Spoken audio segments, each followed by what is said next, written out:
നമസ്കാരം. മഞ്ഞിൽ കുടുങ്ങിയ സൈന്യത്തിന് തുണയായി ഒരു കൂട്ടം ഗ്രാമീണർ. ഭീകരരുടെ സാന്നിധ്യത്തെക്കുറിച്ച് സൂചന ലഭിച്ചതിനെ തുടർന്ന് തിരച്ചിലിനായി ഇറങ്ങി ജമ്മു കാശ്മീരിലെ ദോഡ ജില്ലയിൽ കനത്ത മഞ്ഞുവീഴ്ചയിൽ കുടുങ്ങിയ 20-ലധികം സൈനികരെ ഗ്രാമവാസികൾ അതിസാഹസികമായി രക്ഷിച്ച കഥയാണ് പുറത്തുവരുന്നത്. 6 അടിയിലധികം ഉയരത്തിൽ മഞ്ഞ് വീണ് കിടന്ന പാതയിലൂടെ 15 കിലോമീറ്റർ നടന്നു ചെന്നാണ് ഗ്രാമവാസികൾ രാജ്യം കാക്കുന്നവരോടുള്ള തങ്ങളുടെ സ്നേഹം കാണിച്ചത്. 5 മണിക്കൂറോളം നീണ്ട കഠിനമായ യാത്രയ്ക്കൊടുവിൽ മലനിരകളിൽ നിന്ന് മഞ്ഞ് വെട്ടിമാറ്റി ഇവർ സൈനികർക്കായി വഴിയൊരുക്കി. ജനുവരി 23-ന് ഭീകരവിരുദ്ധ തിരച്ചിലിനിടയിലുണ്ടായ കനത്ത മഞ്ഞുവീഴ്ചയിലാണ് സൈനികർ ഇവിടെ കുടുങ്ങിപ്പോയത്.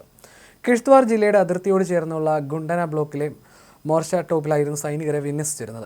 രാജ്യം റിപ്പബ്ലിക് ദിനത്തിന്റെ ആഘോഷങ്ങളിൽ മുഴുകവെയാണ് ജമ്മു കാശ്മീരിലെ ഡോഡ ജില്ലയിലെ സാഹസികമായ രക്ഷാദൗത്യം ഗ്രാമവാസികൾ പൂർത്തിയാക്കിയത്. കനത്ത മഞ്ഞുവീഴ്ചയെ തുടർന്ന് സമുദ്രനിരപ്പിൽ നിന്ന് 11,000 അടി ഉയരത്തിൽ ഒറ്റപ്പെട്ടുപോയ 20ഓളം ഇന്ത്യൻ സൈനികരെയാണ് ഗ്രാമവാസികൾ സുരക്ഷിതരായി താഴ്വരയിലെത്തിച്ചത്. തങ്ങൾ മഞ്ഞിൽ കുടുങ്ങിയ വിവരം സൈനികർ ബേസ് ക്യാമ്പിൽ അറിയിച്ചതിനെ തുടർന്ന് ജനുവരി 24 വൈകുന്നേരമാണ് സൈന്യം ഗ്രാമവാസികളുടെ സഹായം തേടിയത്. ജനുവരി 23-ന് കിഷ്ത്വാർ അതിർത്തിയോട് ചേർന്നുള്ള ഗുണ്ടന ബ്ലോക്കിലെ മോർച്ച ടോപ്പിൽ ഭീകരവിരുദ്ധ തിരച്ചിലിന്റെ ഭാഗമായിട്ടാണ് സൈനികരെ വിന്യസിച്ചത്. എന്നാൽ ഈ പ്രദേശത്ത് കനത്ത മഞ്ഞുവീഴ്ച ഉണ്ടായതോടെ 5 മുതൽ 6 അടി വരെ ഉയരത്തിൽ മഞ്ഞ് മൂടുകയും സൈനികർ അവിടെ കുടുങ്ങിപ്പോവുകയുമായിരുന്നു. ഭീകരരുടെ സാന്നിധ്യത്തെക്കുറിച്ച് വിവരം ലഭിച്ചതിനെ തുടർന്ന് അതിർത്തി പ്രദേശമായ ദോഡ, കിഷ്ത്വാർ ജില്ലകൾക്ക് സമീപമുള്ള ഉയർന്ന പർവ്വത മേഖലയിൽ തിരച്ചിൽ നടത്താനിറങ്ങിയതായിരുന്നു സൈനികർ. ജനുവരി 18-ന് സൈന്യവുമായി ഏറ്റുമുട്ടൽ നടത്തി രക്ഷപ്പെട്ട ഭീകരർ ദോഡയിലേക്ക് കടക്കരുതെന്ന ലക്ഷ്യത്തോടെയായിരുന്നു സൈനികരുടെ നീക്കം. ജനുവരി 18-ന് ചത്രു ഏരിയയിൽ നടന്ന ഏറ്റുമുട്ടലിൽ ഒരു സൈനികൻ വീരമൃത്യു വരിക്കുകയും 7 പേർക്ക് പരിക്കേൽക്കുകയും ചെയ്ത സാഹചര്യത്തിൽ ഭീകരരുടെ നീക്കം തടയാനായിരുന്നു സൈന്യം പ്രദേശത്ത് കാവൽ നിന്നത്. ഭക്ഷണമോ മറ്റ് സൗകര്യങ്ങളോ ഇല്ലാതെ സൈനികർ പ്രതിസന്ധിയിലായതോടെ ഗുണ്ടനയിലെ ആർമി പോസ്റ്റ് ഗ്രാമവാസികളുടെ സഹായം തേടി.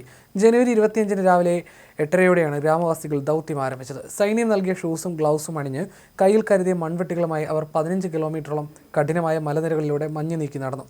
ഏകദേശം 5 മണിക്കൂർ നീണ്ട പരിശ്രമത്തിനൊടുവിൽ ഉച്ചയ്ക്ക് 1:30-ഓടെ ഗ്രാമവാസികൾ സൈനികരുടെ അടുത്തെത്തി. വൈകുന്നേരത്തോടെ സൈനികരെ സുരക്ഷിതമായി താഴെ ക്യാമ്പിലെത്തിക്കാനും അവർക്ക് സാധിച്ചു. റിപ്പബ്ലിക് ദിനത്തിന്റെ തലേന്ന് നടന്ന ഈ സംഭവം സൈനികരും ജനങ്ങളും തമ്മിലുള്ള ഗാഢമായ ബന്ധത്തിന്റെ പ്രതീകമാണെന്ന് പ്രതിരോധ വക്താവ് ലഫ്റ്റനന്റ് കേണൽ സുനിൽ ഭരത്വാൽ പറഞ്ഞു. സംഭവത്തെക്കുറിച്ച് ഗ്രാമവാസികളിൽ ഒരാൾ പറഞ്ഞത് ഇങ്ങനെ: ജനുവരി 25-ന് രാവിലെ 8:30-ഓടെ ഞങ്ങൾ രക്ഷാപ്രവർത്തനം ആരംഭിച്ചു. സൈന്യം ഞങ്ങൾക്ക് ഷൂസും കയ്യുറകളും ഭക്ഷണപ്പൊതികളും നൽകി. സ്വന്തമായി കരുതിയ മൺവെട്ടികളുമായി മഞ്ഞ് വെട്ടിമാറ്റി ഞങ്ങൾ മുന്നോട്ട് നീങ്ങി. രക്ഷാപ്രവർത്തനത്തിൽ പങ്കെടുത്ത ഗ്രാമവാസി പറഞ്ഞത് ഇങ്ങനെയാണ്: ദുർഘടമായ പർവ്വത സാഹചര്യങ്ങളിൽ കനത്ത മഞ്ഞിലൂടെ വഴി സുഗമമാക്കാനും സൈനികരെ സുരക്ഷിതരാക്കാനും സാധാരണക്കാരും സൈന്യത്തോടൊപ്പം ചേർന്ന് പ്രവർത്തിച്ചത് വളരെ മികച്ച കാര്യമാണെന്ന് പ്രതിരോധ മന്ത്രാലയ വക്താവ് വ്യക്തമാക്കി. സിവിൽ വിഭാഗം സൈന്യത്തോടൊപ്പം ചേർന്ന് മഞ്ഞിലൂടെ വഴി വെട്ടിയതായി പ്രതിരോധ മന്ത്രാലയ വക്താവ് കേണൽ സുനിൽ ഭരദ്വാൾ സ്ഥിരീകരിച്ചു. സമാനമായ മറ്റൊരു ദൗത്യത്തിൽ ബോർഡർ റോഡ്സ് ഓർഗനൈസേഷന്റെ നേതൃത്വത്തിൽ മറ്റൊരു രക്ഷാപ്രവർത്തനം കൂടി നടന്നിരുന്നു. ഫദർവ ചമ്പ അന്തർസംസ്ഥാന പാതയിൽ ചദർഗൽ ടോപ്പിൽ കുടുങ്ങിയ 40 സൈനികരെയും 20 ഗ്രാമവാസികളെയുമാണ് BRO രക്ഷപ്പെടുത്തിയത്.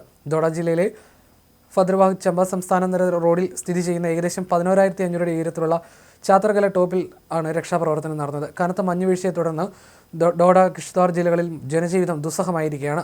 കിഷ്ത്വാറിലെ വർവൻ വാലിയിൽ മഞ്ഞുവീഴ്ചയുണ്ടായതായും റിപ്പോർട്ടുകളുണ്ട്.